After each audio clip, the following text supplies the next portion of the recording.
I hear this all the time. Like, I don't want to be sold on. Well, but you're a customer, right? You wear clothes. Like, you're not walking around naked. Like, you have to buy clothes. You got to buy food. Your entire life, you go to the store, you shop. Why is that such a shameful thing? Say, I don't want to be sold on. Well, Amit started this company because he drove around apartment communities, and anytime he drove by a gate that was up, he went inside and said, "Hey, is your gate broken? I can fix it."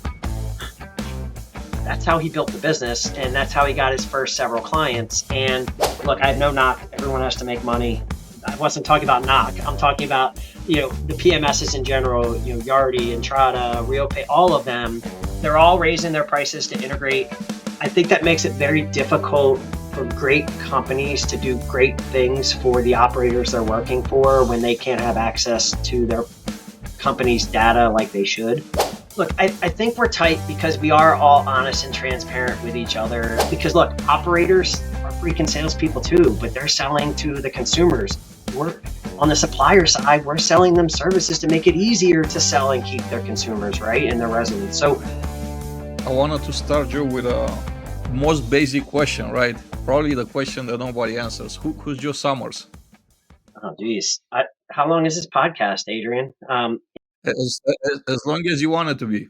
Yeah, I don't know how many people are on, or how many people are on that know me, but I would hope that people would say that Joe Summers is an imperfect, caring, kind human that wakes up every day to make not just the industry, but the people around him better.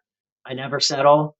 I'm my own worst critic, and and I'm going to give Mike Wilbur some credit. I doubt he's on. He's busy being a CRO, trying to set the stage for this year. But he did a nice post yesterday, and it was really about how to focus to be successful this year. And one of the things he said is one of my favorite Ted Lasso lines on being curious, not judgmental. I think that our country and our world can learn a little bit from that right now and not judge others for what they believe in, but be curious on why they believe in it, and maybe we can solve some problems. But that's what I hope people would say about me. I've been in the industry for 26 years. At the end of this month, Adrian, I was really fortunate to have really good leaders when I got into this industry to really help set the stage for a young 23-year-old punk getting into the industry. I think that's kind of what it's about, right? Like, our industry is tough. It's the world's biggest high school. Others have heard me say that before. And I built my success on being kind to those around me, and really not making it about a sales approach to how I do things, but a caring, consultative approach, and not being scared to walk away from business either. I want to welcome everybody that's watching us today. I want to say hi to Dave Dexter, Melissa, Hunt, Word. Welcome to the show. Hi. Why don't you let us know where you're watching us from today? Drop a line in the comments. Tell us where you're watching from. And if you have questions for Joe, please drop them in the comments. Make sure that you ask him the toughest questions that we're not gonna protect Joe in any way. Today is gonna be a day with very, very tough questions. Joe, always wonder, right? What people wanted to be when they were, little kids, and what do they want to become when they grow up? So, what did you want to become when you grow up? Oh, I wanted to work in multifamily just like everybody else in multi. I'm sure. It's funny. I think the industry's changed a lot. When I got in the industry in '99, no one wanted to go into multifamily. We all kind of fell into multifamily. I think that still happens, but what I really see changing is people aren't staying per se. You're still seeing, going around to other positions, but I'm also seeing people leave the industry. And yes, some are coming back, but I wanted to be a spy. Actually, I think I talked about this in a previous, I think, webinar. My entire life, I wanted to go into law enforcement. I don't know why. I just always had a love for law enforcement, and I wanted to go into the CIA, and I wanted to be a spy. It didn't really work out that way. I have a psychology degree, and I have a minor in criminal justice and sociology. I actually changed my mind on law enforcement my freshman year of college when my buddy that did go into law enforcement called me and said, "Don't you dare, don't do it. It you don't deal well with you know people doing certain things, and sometimes authority." So I went, but I have a fascination and a love for people. I don't care. I adapt to all personality types. I love people. So I was in retail before multifamily, and I stumbled into the industry by accident. Talk about micro moments. I was on an elevator working with my uncle on a roofing side job in 1999, and I was in retail working for Timberland in Georgetown in DC.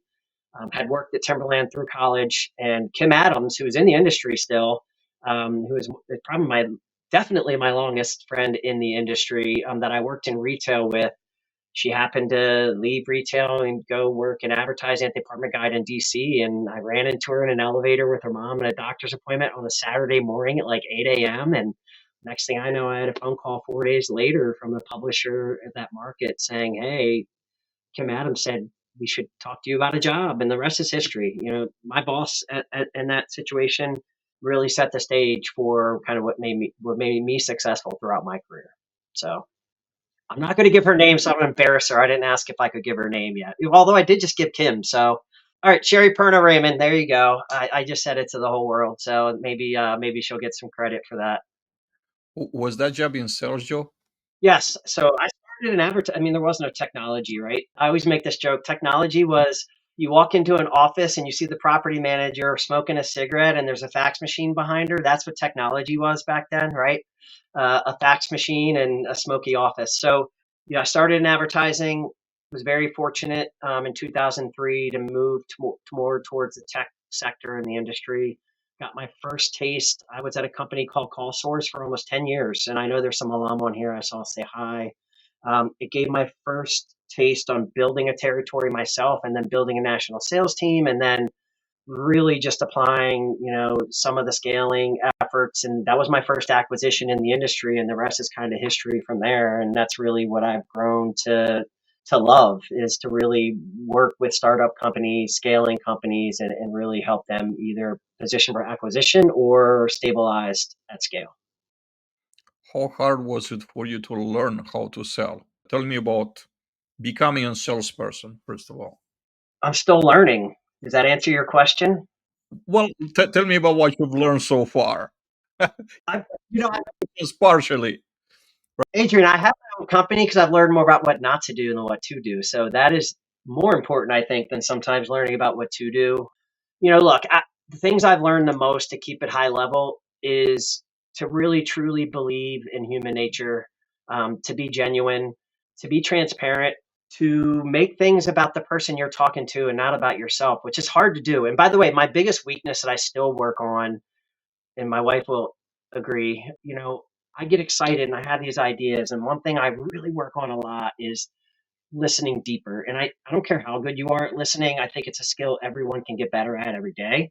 So that is one thing that I work on heavily. But be genuine, be yourself, be transparent, believe in reciprocity, right? Like, I'm kind of people because I know one day if I need something and I reach out to that person, say, "Hey, like, I need X, Y, and Z. Can you help?" They're going to be much more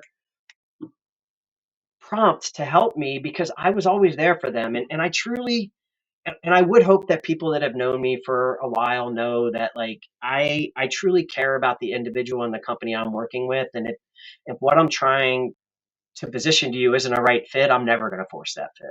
And I think salespeople, and here's a little bit of a trend that I'm seeing, Adrian, is we are a people industry, and that will never leave. We're all selling, but first of all, I want to make one point very clear.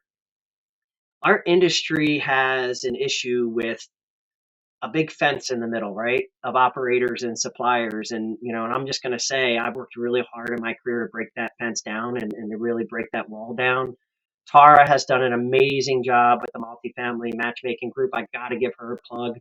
When she came to me, when she wanted to do it, like, we had been friends. I thought it was an amazing idea. That concept has been tried and failed 1,000 times, and she's doing a great job really organically building that group and trying to break down that wall between operators and suppliers. Because look, operators are freaking salespeople too, but they're selling to the consumers. We're on the supplier side, we're selling them services to make it easier to sell and keep their consumers, right, and their residents. So I look for a place that we can get down the road, that there is no fence line. We all realize that we're salespeople in this industry and that we can work. I hate to use the word synergistically because that's the name of my company, but more synergistically together. And that's my dream for the industry.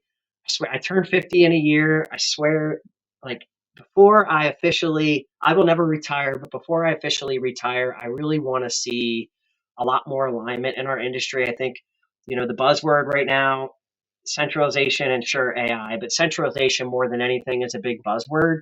And I think it's used a lot without people realizing what it really means, because true centralization means a complete synergistic environment amongst everybody that is touching everybody else, which means your residents, the suppliers, your employees at your company.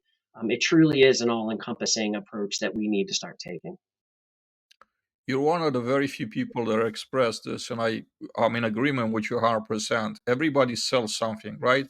So, in a world where everybody has something to sell, why do we make this a shameful endeavor when someone is trying to sell? Because I hear this all the time, like, I don't want to be sold on. Well, but you're a customer, right? You wear clothes, like you're not walking around naked, like you had to buy clothes, you got to buy food. Your company does business with 1,000 vendors or 100 vendors. Like, you have sales relationships with all the people, like your entire life. You go to the store, you shop. Why is that such a shameful thing? Say, I don't want to be sold on. Well, how do we fix that? How do we have a honest conversation about, like, sales and what we sell, what is to be sold, without actually making this a shameful thing that you're a salesperson? Adrian, I'm going to let the audience know. And Joseph, you're right. So I'm going to let the audience know something. Adrian sent me a list of 100 questions that he put so much thought around. And I'm going to be very transparent. I didn't open those questions. I replied to him and saying, hey, let's just have a conversation. Ask me anything you want. I don't want to prep for it. So I want everybody to realize that this has not been prepped at all. That is the right question, Adrian. And it was where I was starting to go before I went down a long diatribe of us not having a fence between us.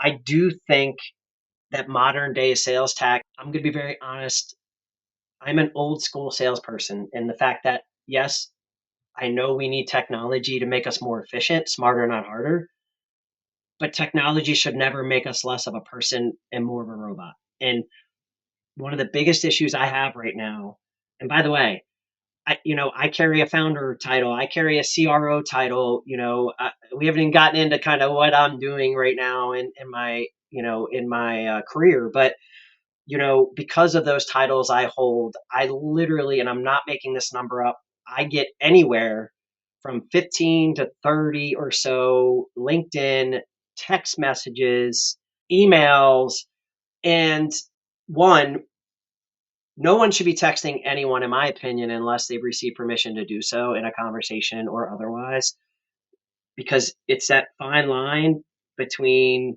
a phone call and an email, right? And I don't think that chartered territory should really be approached until you get permission to. That's my opinion. It may be unpopular. I don't care. That's my opinion. So an email is less impersonal. A phone call is more personal, right? So, I have several friends even on this call now that are phone people. Dave Dexter will pick up the phone and call you every single time, no matter what. And I love that about him. But the problem is we're busy people, right? So sometimes in a meeting, I'll text him back right away. And Dave, sorry to call you out, dude, but you're great about it. My problem is, and I say this to a lot of people, what I'm not impressed with is if you write an email and you press a button and that email goes to 1,000 people without any thought behind it.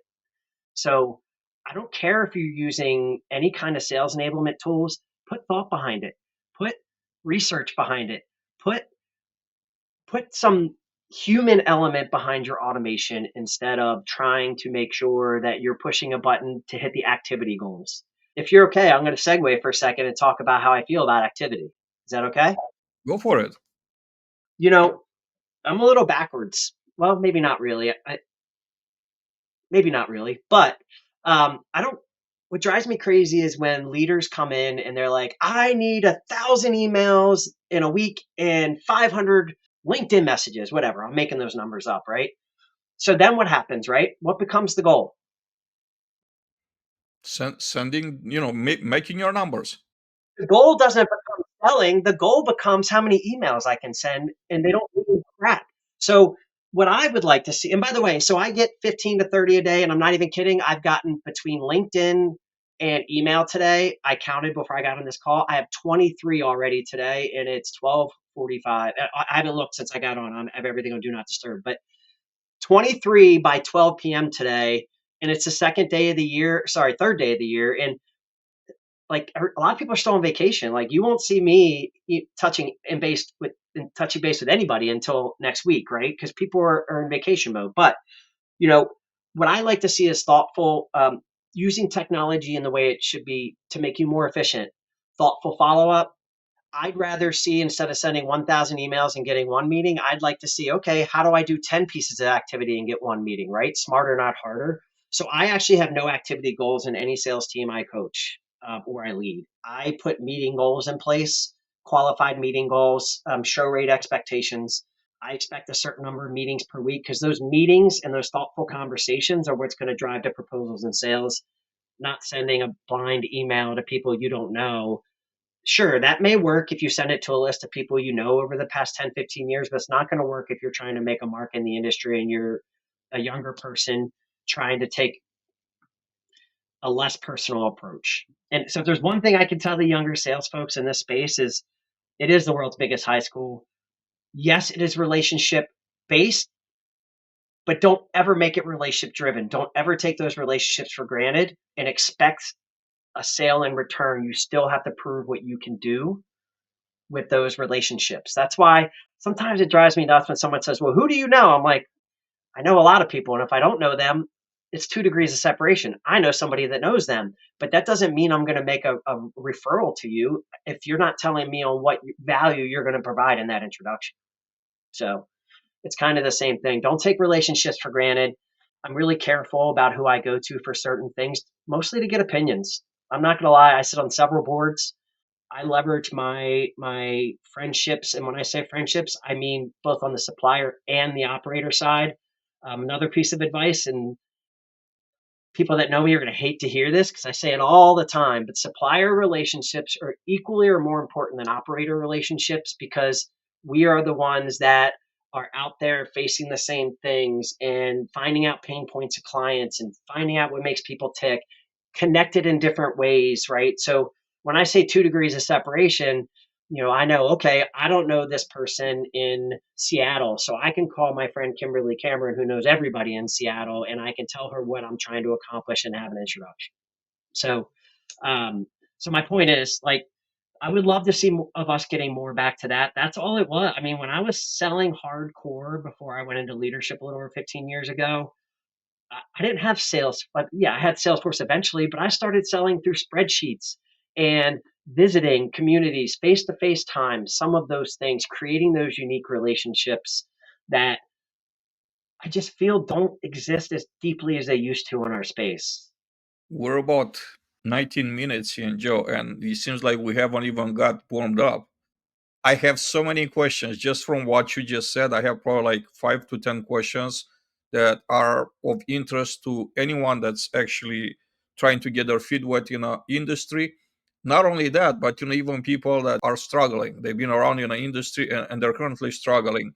We'll get to that in a few minutes. But I want to go a little bit back on your professional journey, and I want to ask you about Synergy Multifamily Advisors. What inspired you to found this group, and how does your experience shape your current role as CRO at GateWise? Yeah, that's another long question, Adrian.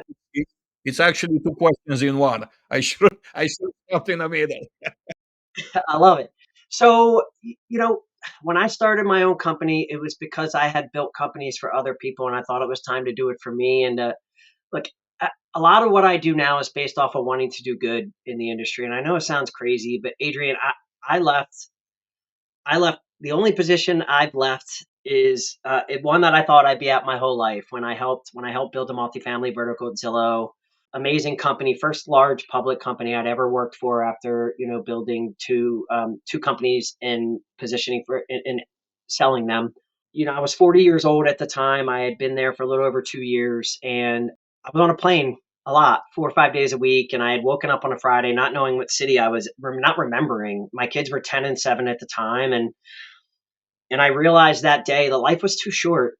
That money isn't the most important thing. As a matter of fact, money's 3 or 4 down the list. I know it sounds crazy, but I decided that time is the most important asset that we have, and it's a diminishing asset, unfortunately, until somebody figures something out. My wife's trying to get me to freeze my head and put it on Brad Pitt's body eventually or something, which is fine. But my priorities changed 10 years ago, and I started my own company with Doug Miller, who founded Satisfax Research. And it was around corporate social responsibility. And this was 10 years ago, dude. So it was brand new, fresh, but it really was a path that I was excited about. And it was the first real company that I helped build from the ground up.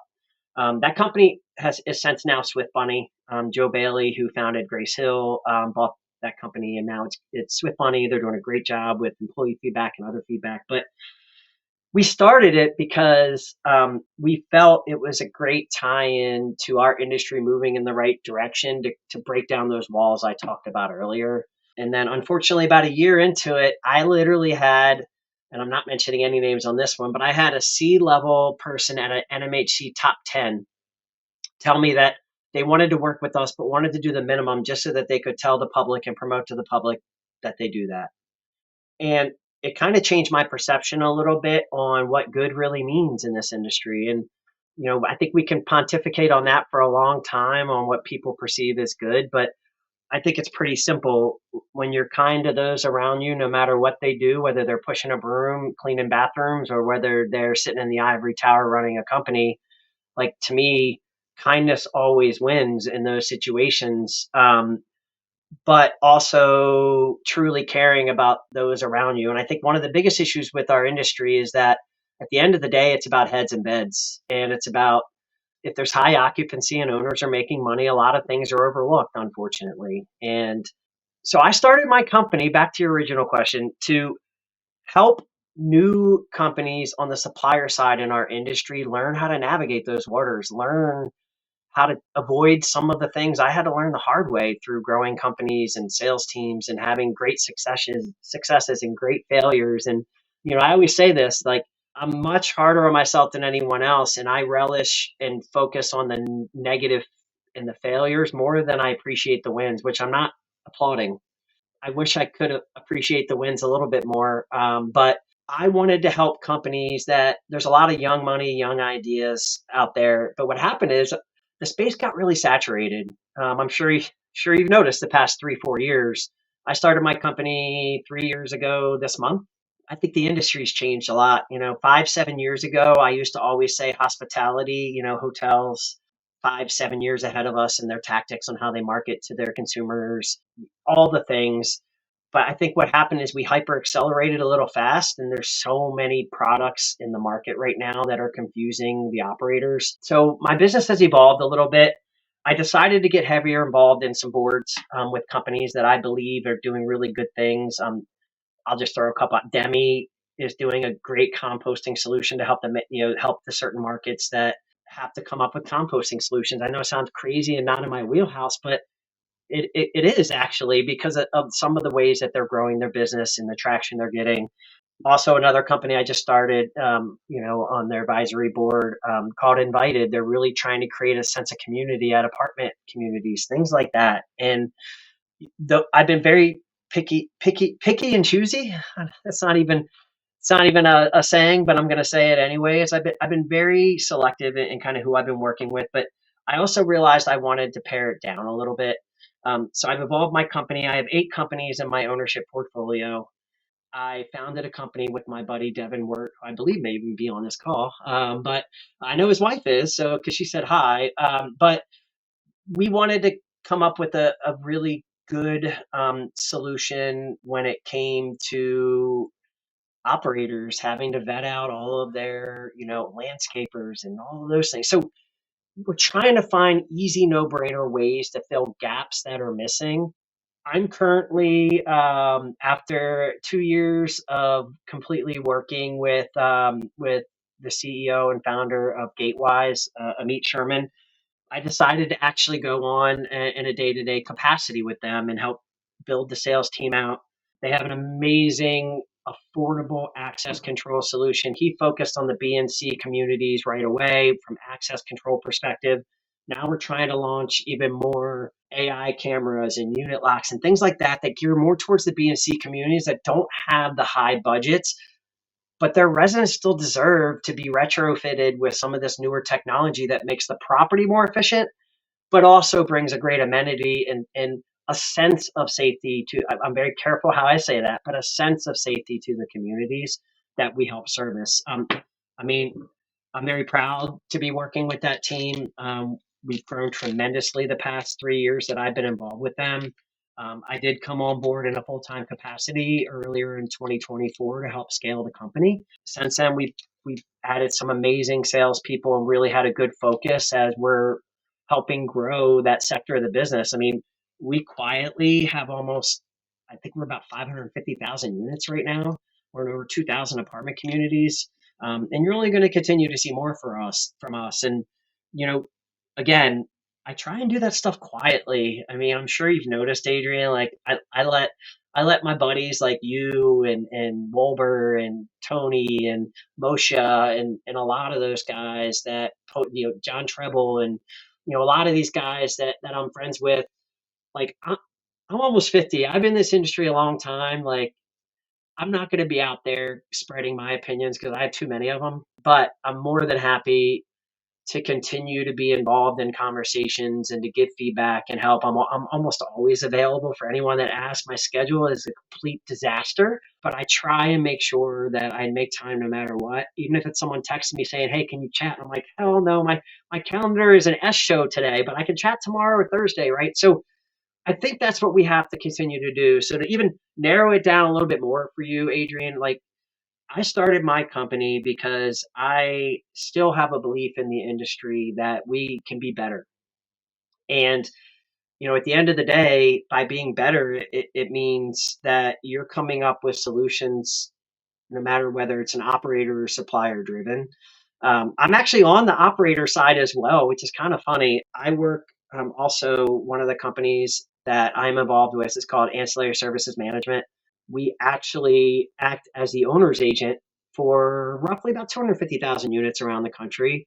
Some very big companies, but they don't have the resources to really track like their high dollar, like telecom, cable, not really cable anymore, more telecom, internet, but in laundry contracts and vending now is making a huge pushback because all the technology behind vending. So we actually work and I negotiate, contracts on behalf of owners now. And what's interesting is really interacting with that side too and seeing like you can't help everyone, but there's a lot of areas that I think we can do better even on that side of the business. And I truly have empathy for our operator friends that deal with trying to vet through some of these services and really trying to work with the best partner they can, especially if you're signing a 10-year contract, right? So there's a very long answer to your question, and that's going to keep evolving, I'm sure. I, even though I only involved in the day to day really with one and a half, two companies, I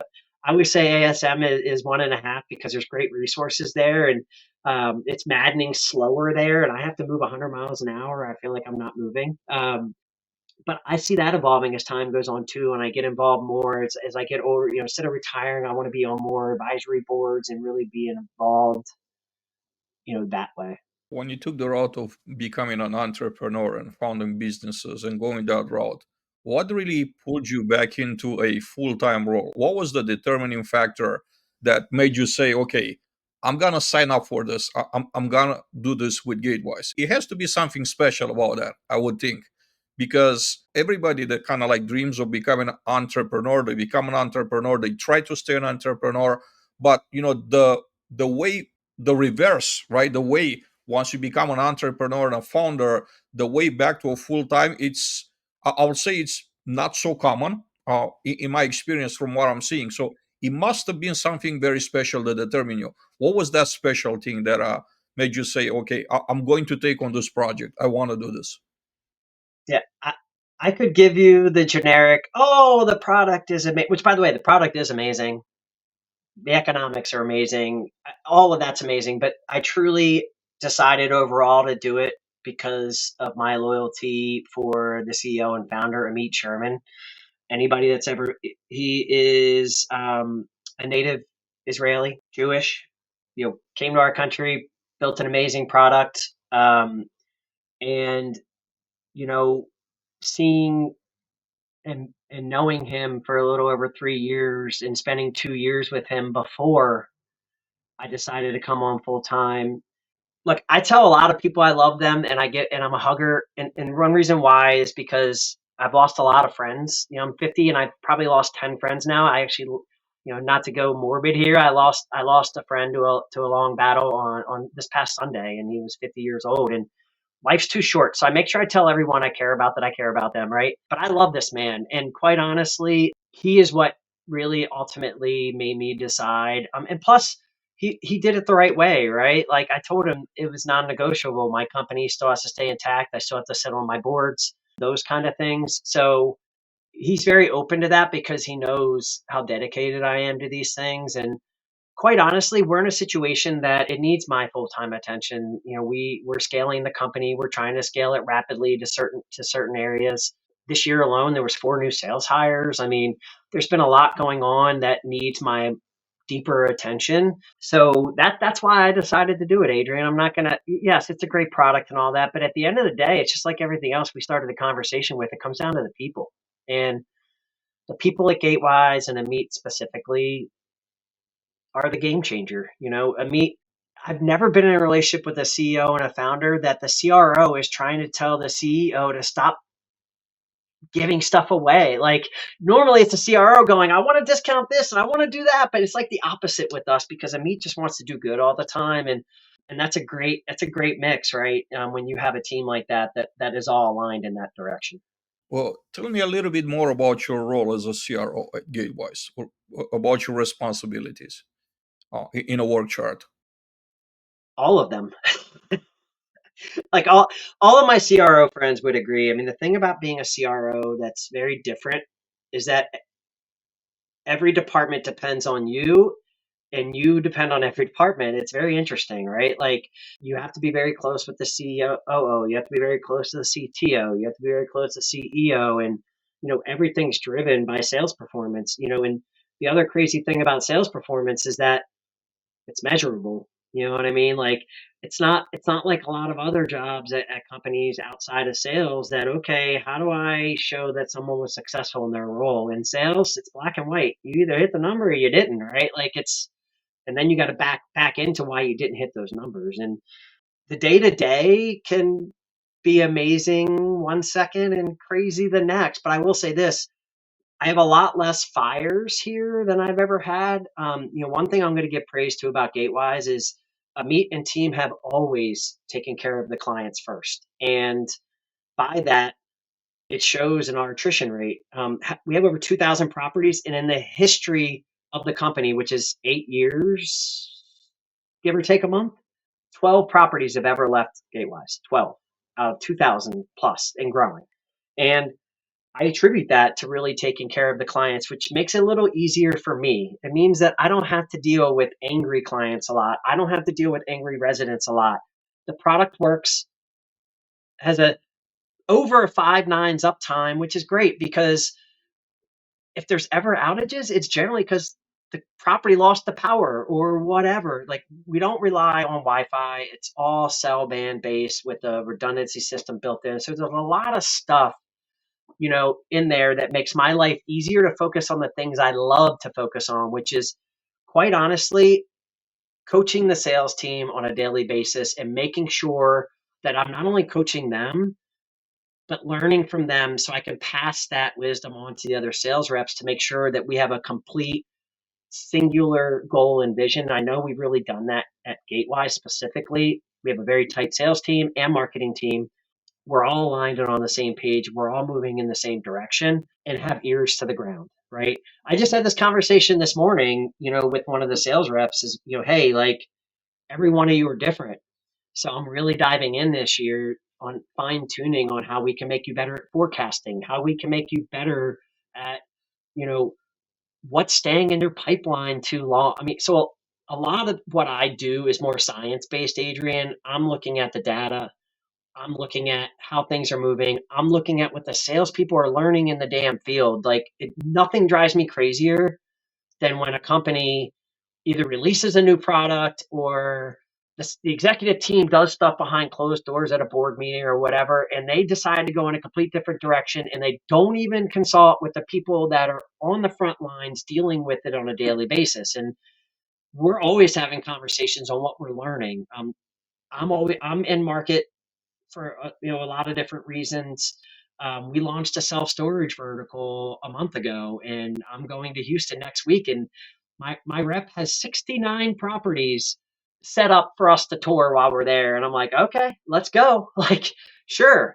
But that's really what I spend a lot of my time on is really looking at the science and the tendencies to not change a salesperson on what makes them good at being a people person, but having them refine a little bit deeper on what their strengths are and really focus on their weaknesses and help mitigate them with their strengths. So I hope I said that okay. Like, this is my first real conversation I've had in like 10 days other than talking to family, I think. So, that's the goal. And look, I think another important thing to say about a CRO is you can never settle. Okay. And, if you don't hit a goal, okay, you can't change that. So move on, learn from it. How are you going to hit that goal next time? Or if you make a mistake, look, I encourage people to take risks and to make decisions. There's nothing I hate more than wishy-washy. Look, don't get me wrong. I don't want decisions that could be detrimental to your growth or the company's growth, but I don't want people to be scared to make decisions because at the end of the day, you learn from those decisions and you tend to learn more from the decisions that you made wrong. You know what I mean? So in my opinion, if you're micromanaging a sales team, they never learn to think for themselves and to make good decisions. You know what I mean? So it's an ever changing daily thing, Adrian. So it's a hard thing to answer, but that's what I look to do on a daily basis. A lot to unpack here, and you mentioned science a couple of times. But I wanted to say there's something that I'm not sure if you would label that as science. Back in Philly last summer, I had the opportunity to join you and your team at the place where you were staying out, and we spent a couple of hours together. You signed a disclaimer, Adrian. I don't know what you're talking about. What do you mean? What meeting? I wanted to say there was one of the most amazing experience that I had. And for those that they're watching, it's nothing crazy, but the vibe, the brotherhood type of environment that was there in that place is very very hard to replicate, and you don't run into it in your lifetime so often. The entire team, the way they look up to you, the way they interact with each other, like I said, a brotherhood. This is way beyond just a team that's having a good time being at a NAA, at a association event or anything like that. It goes way beyond that. And I know that that's like center. You are the center of that. So tell me about what is it? What is it? What is the secret sauce to put together such an amazing team and actually to exalt that type of vibe? That again, it's kind of like unique in everything that I've seen so far in this industry. Yeah, and I'm kidding, everyone. We did nothing bad. I think we had a beer together. But here's what's interesting, though. You bring up a good point. Like, how many suppliers would bring someone back to their place to hang out for 3 hours after spending all day long on a trade show floor and being completely spent? But we were energized. And look, I think we're tight because we are all honest and transparent with each other. Anybody that knows me knows that I believe in three big pillars, right? With almost anything I do, and that applies to being a parent, being a sports coach. I think a lot of my tactics have go back to sports. As a matter of fact, when I hire salespeople, I'm not gonna lie. One thing I'm looking for is being a successful member of some kind of sports team in high school, college, things like that, because I look for the unteachables, right? The things that the things that are ingrained in you, like resiliency and drive and competitiveness, and you have to be so resilient as a salesperson because you're getting punched in the face over and over and over again. And that one time you get a hug out of 100, you got to look for that one time every single time. And I think what makes us really close is I do really practice what I preach when it comes to transparency and accountability and collaboration.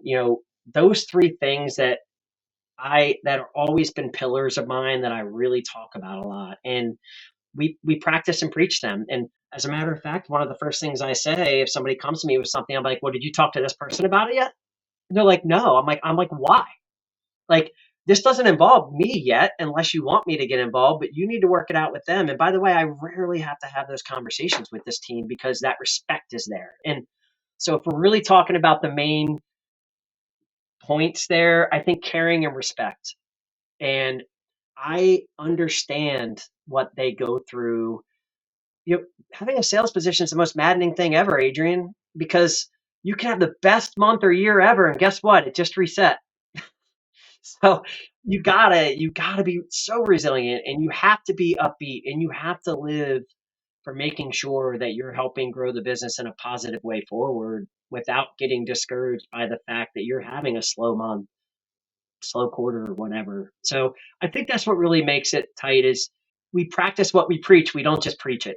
And I think a lot of companies can learn from that. Because look, I'm human too.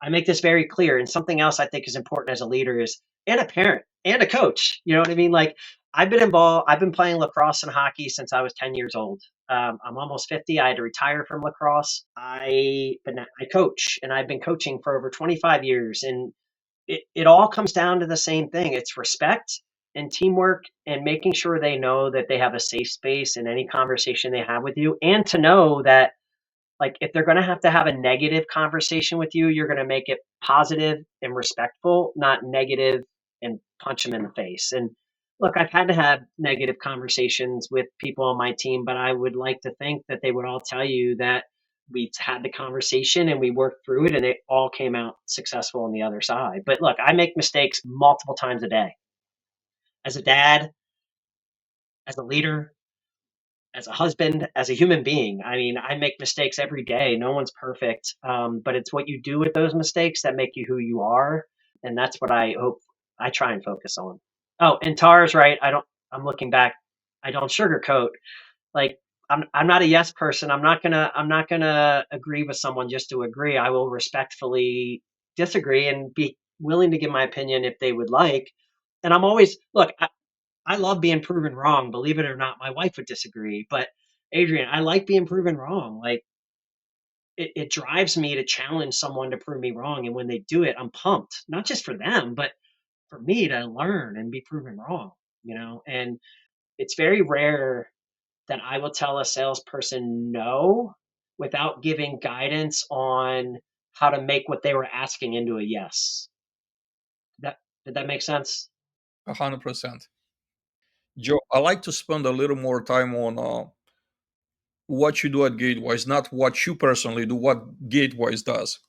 The access control part of the industry is very wide. Is and I'll say in my like from outside looking in is very crowded. There's all types of solutions that are available out there, right? So I wanted to stay a little bit on the products and services that you guys are offering, and just walk us through in as much detail as you can.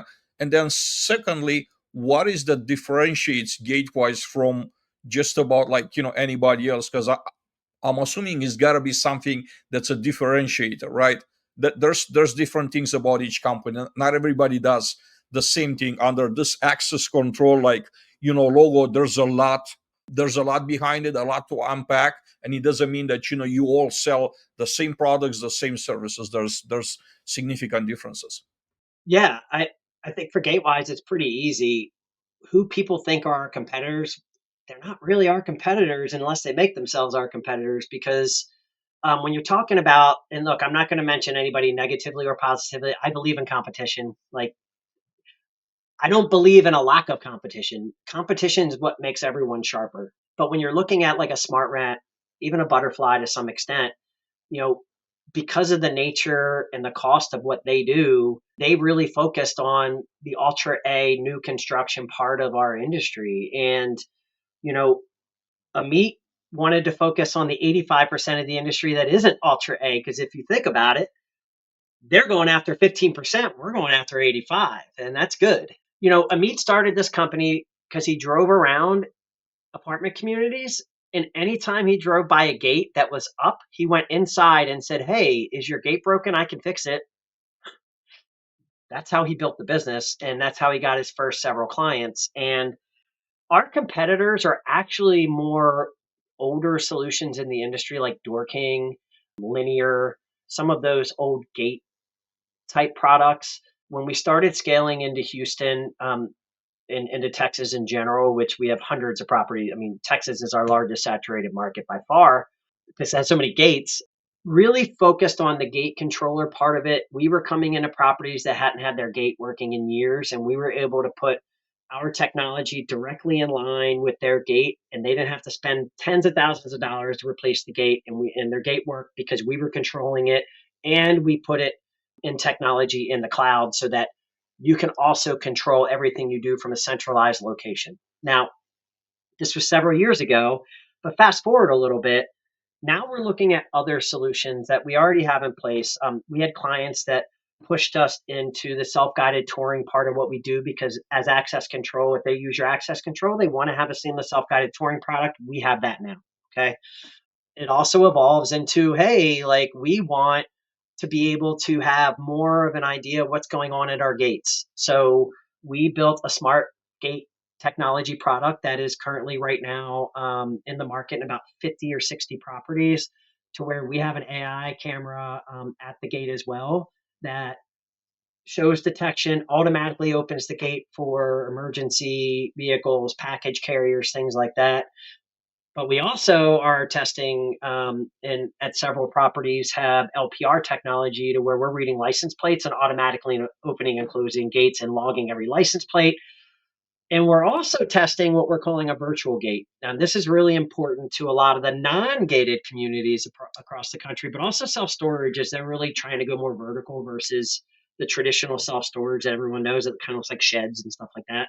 And we're calling it a virtual gated solution, right? Like you don't have a physical gate that goes up and down, but you're going to be logging every single vehicle that pulls on the property and having video documentation of those vehicles so that you know who's coming in and out.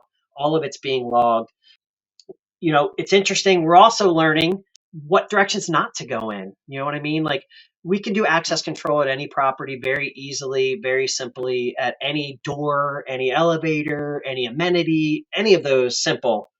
What we found though is when we launched our camera product, there's a need for more of a surveillance type solution of hundreds of cameras around the property. And we realized quickly there's a reason hundreds of cameras don't push to the cloud for instant, you have storage issues and all that. So right now we kind of revised what we're doing really to focus on entryways and gated access for our smart cameras. But I think there is potential down the road to really look at what a really true surveillance solution looks like at some of these apartment communities, which quite honestly mostly are mid and high rise unless it's mandated markets like PG County in Maryland and a couple other counties in Boston, in Massachusetts and California and stuff like that. So we are developing a unit lock solution that is an offline unit lock solution, but still has technology that makes it more seem like it has technology around it, can be controlled remotely, things like that, and to where residents can use their phone or punch a code to open their door versus having to carry a key.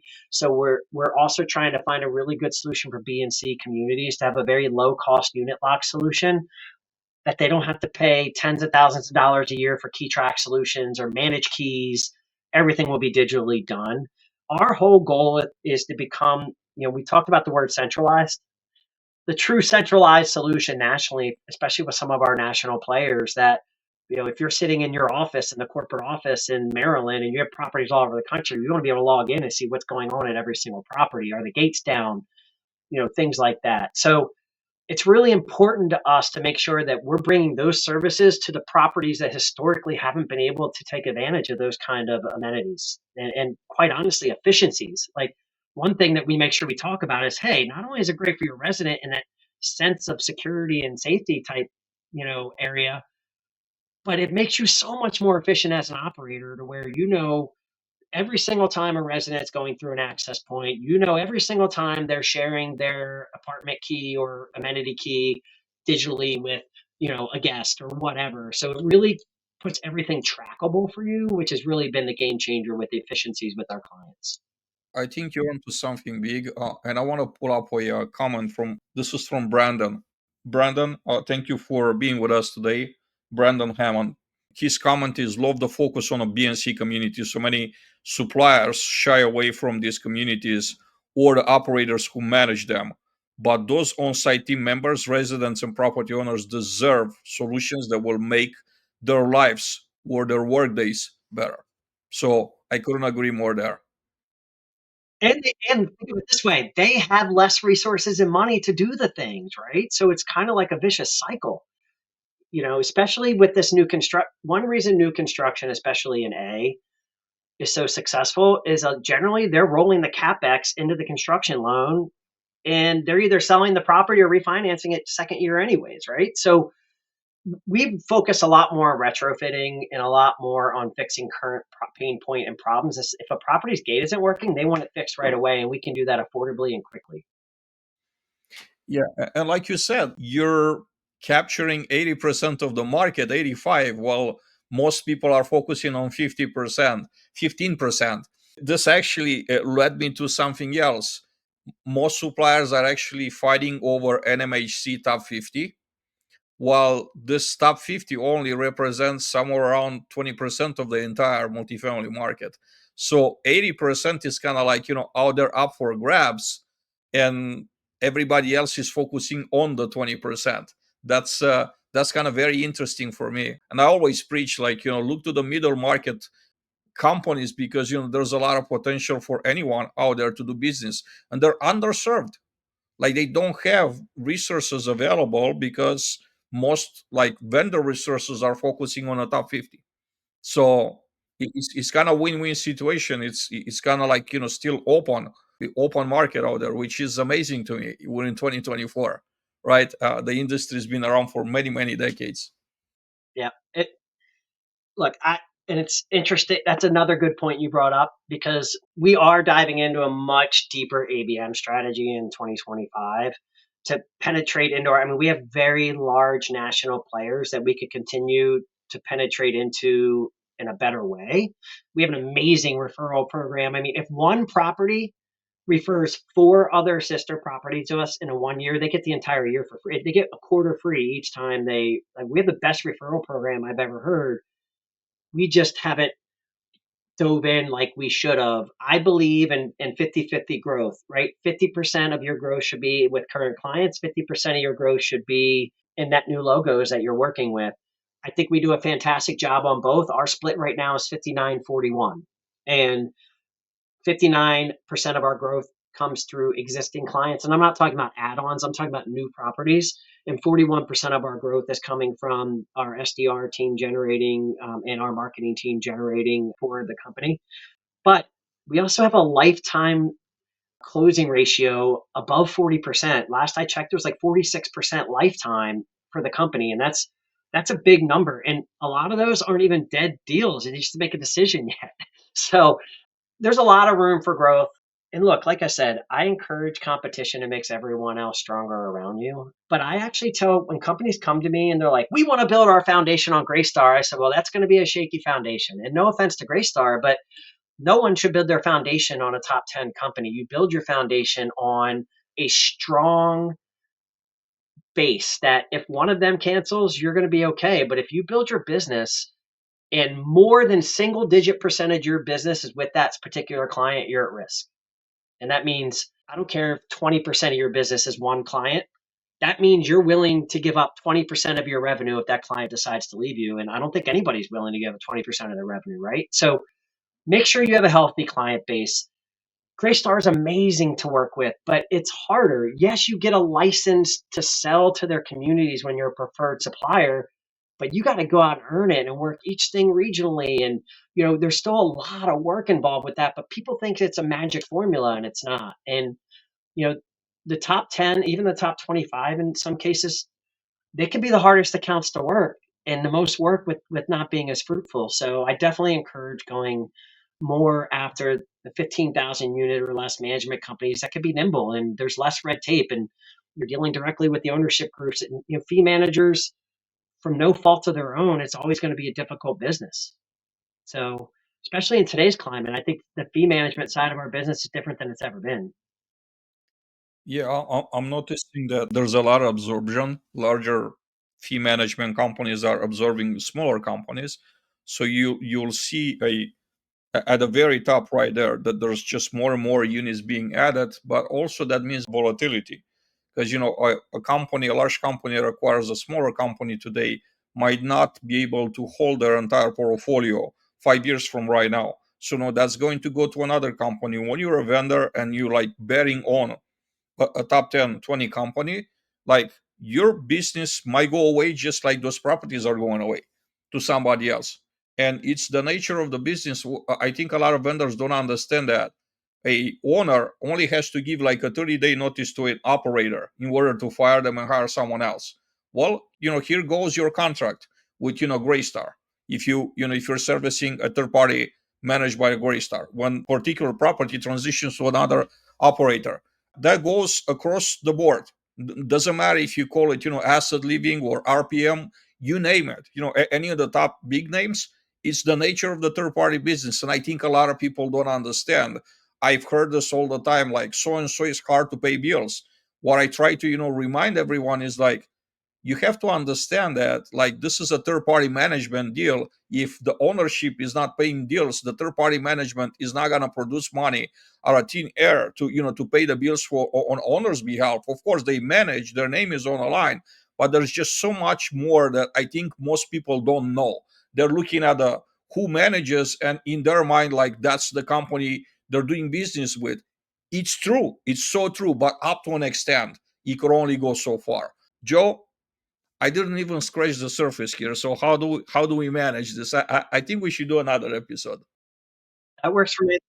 Of course, but I'm gonna work that on your schedule. But I wanna, in closing, right here, I wanna give you the opportunity to give me your take on 2025. What are some trends? What are some things that you see happening? Your predictions for 2025. It could be specific to access control. It could be industry general. Any type of things that you will see happening. You see happening in 2025 in a multifamily space.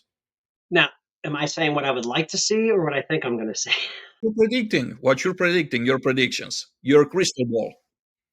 I mean, look, everyone knows how volatile 2024 was. Most of it driven by uncertainty, election, economics, saturation. Everyone knows the reasons why.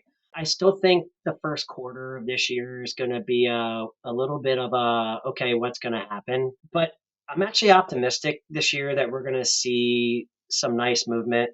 I know they're predicting flat rent growth, and look, I don't think anything should be compared to the rent growth before that we saw right before last year. I think that's an unrealistic expectation with how crazy rents got, and I think that's part of the reason when things get to here, people expect it there, not back to here a little bit, right? A little level setting. I'm hoping that I continue to see some consolidation of technologies and companies deciding to join forces, and either through M&A or just a natural acquisition. I would like to see some of that consolidation because what my operator friends are calling me all the time and be like, "Hey, I started vetting this one thing and there's 20 companies that do it. Can you just please tell me the top three and who I should reach out to?" And I do that, you know what I mean? Which is why it's important to have supplier relationships. But I'm hoping we continue to see a consolidation of that because I think with that consolidation, we'll see more streamlined use of technology and AI. Look, AI's blown up. Look, I'm not gonna lie. I use ChatGPT. I don't even have Google search on my phone anymore. I use ChatGPT for everything. And sure, I use Perpetuity. I use a couple of different services, but ChatGPT is one of my biggest.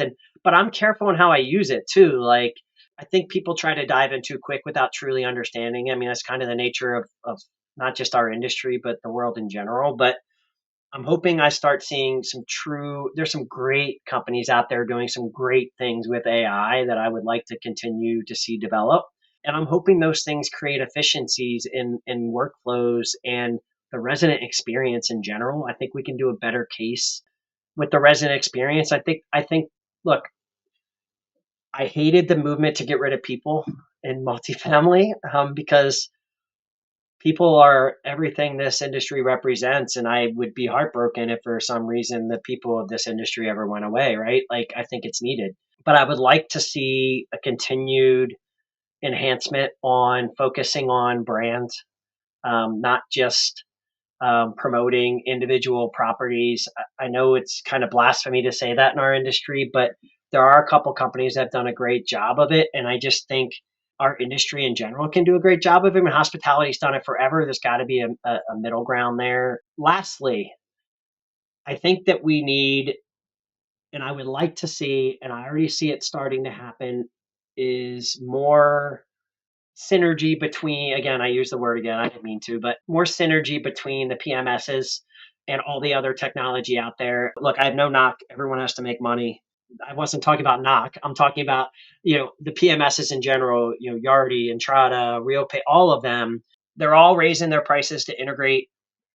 And I think that makes it very difficult for great companies to do great things for the operators they're working for when they can't have access to their company's data like they should.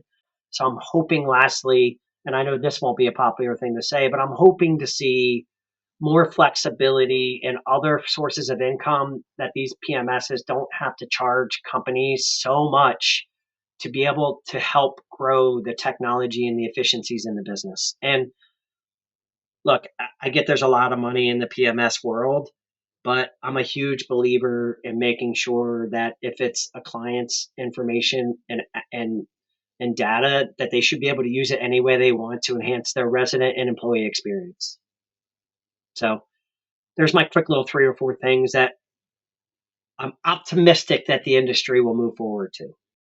Yeah, and I think AI is going to affect what you just said, like the data grab and everything. I think AI is gonna be a game changer to where companies are not gonna be able to like collect information from property management companies, keep it close to the chest, not disclose or whatever. It's gonna be kind of an open source type of thing because that's in a way what AI is, because everybody's inputting stuff, knowledge into the system, and then everybody else has access to it in one form or another. That's the way I see data, like, migrating towards like an open source type of thing to where it's not actually labeled as Graystar data or, RPM data. It's just data that's reliable that everybody else should be able or will have access into using. And that's going to be democratizing the data is going to be a huge thing. I'm totally seeing that happening. Yeah, I mean, how much easier will it be if the lights were on? I feel like I feel like we're in this big room with the lights off and we're just trying to figure it out with headlamps. You know what I mean? Like, I would love to be able to have the lights turned on, and I think it would be such a huge impact on the industry, and we would all learn so much more than we are now. I don't, like I said, I'm an optimist. Remember, I go back to the fax machine smoking in the office days. So, It's a good thing, Joe. It's a good thing. I think it's a matter of time of when. It's not a matter of if. It's going to happen. Like nobody is that powerful to be able to stop. yeah. Gonna be for the betterment. Ultimately, yes, some jobs will be eliminated, but I think people that will know how to use the AI technology will be in a position to actually have jobs and be very useful for companies and be able to continue to have careers. Those that are not embracing, they're not understanding AI and technology in general, they're gonna be left behind. Just like in any other, this is a long, age old thing since the industrial revolution, right? When they came with a when they came out with a steam engine, yeah, some jobs were lost, but people that learn about the steam engines, they got amazing jobs for their entire lives. That's just the way it goes. Yep. Well, Joe, amazing having you, man. And you gave me a lot to think about and actually a lot to put into action. 2025 is gonna be a year of unscripted conversations. As much as I could push them, I can't even tell you how excited I got when you replied to that email saying like, I don't want to read any questions in advance. I want this to be an organic conversation. I think we hit a spot. We've been flooded with comments from the audience It's one of our highest engagement episodes that we had since I've been doing live events. So, and that thanks to you, because I've been the same guy all over. But thank you so much for making time, for being with us today. I hope to do a second episode. Time is limited. You might have an extra few minutes, but others, might have, something planned for the rest of the day. So I want to be mindful of that. Where you want like almost like 10 minutes over the, the planned time. But I do appreciate you for, being a grace, for being here, and just for sharing, man, for dropping knowledge. Thank you. Always. And if anybody has any questions or needs anything, please reach out to Adrian. He'll make sure he'll connect us, or find me on LinkedIn if you'd like. Absolutely. Any way other than LinkedIn, Joe, for someone in the audience to connect with you? Sure. Joe at synergymfa.com or Joe at GateWise.com. Either one will work fine. Thank you, everyone, for watching the first special of the year 2025 with Joe and I. We wish you an amazing 2025. I hope to see you back here soon. Have an amazing afternoon, a great weekend.